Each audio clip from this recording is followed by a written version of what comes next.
আলোচনার ঝড় যেন পিছুই ছাড়ছে না ইলন মাস্কের। তাকে ঘিরে নিত্যদিনই যেন একের পর এক তৈরি হচ্ছে সমালোচনার।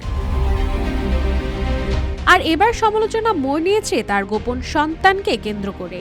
বলা হচ্ছে এবার ১৩তম সন্তানের জনক হয়েছেন তিনি, যা সামাজিক মাধ্যমে তুলেছে এক বিশাল ঝড়। জানা গেছে মার্কিন প্রেসিডেন্ট ডোনাল্ড ট্রাম্পের মেক আমেরিকা গ্রেট এগেন ক্যাম্পেইনে অংশ নেওয়া এক ইনফ্লুয়েন্সারের সন্তানের পিতা হয়েছেন ইলন মাস্ক। তবে এটি সম্প্রতি কোনো ঘটনা নয়। ৫ মাস আগে বিষয়টি প্রথমে চেপে গেলেও সন্তানের ভবিষ্যতের কথা ভেবে গোপনীয়তা ভেঙে এবার মুখ খুললেন ইনফ্লুয়েন্সার অ্যাশলে সেন্ট ক্লের। এমনকি নিজের এক্স হ্যান্ডেলে এক পোস্টে বিষয়টি নিশ্চিত করেছেন তিনি। গেল শুক্রবার অনাকাঙ্ক্ষিত এই ঘোষণাটি দেন ২৬ বছর বয়সী অ্যাশলে।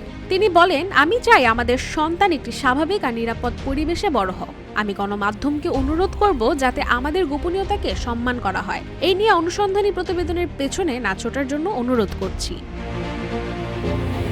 যদিও এখন পর্যন্ত মাস্কের প্রাক্তন স্ত্রী বা সন্তানেরা এই বিষয়ে কোনো মন্তব্য করেনি। তারা মনে করেন এটি মাস্কের ব্যক্তিগত বিষয়, সেখানে তারা হস্তক্ষেপ করবেন না। তার প্রতিষ্ঠানে বহু মহিলা কাজ করেন, তাদের সঙ্গে মাস্কের কি সম্পর্ক তা নিয়ে তারা মাথা ঘামাতে চায় না। তবে বিষয়টি নিয়ে সামাজিক মাধ্যমে বেশ শোরগোল পড়ে গিয়েছে।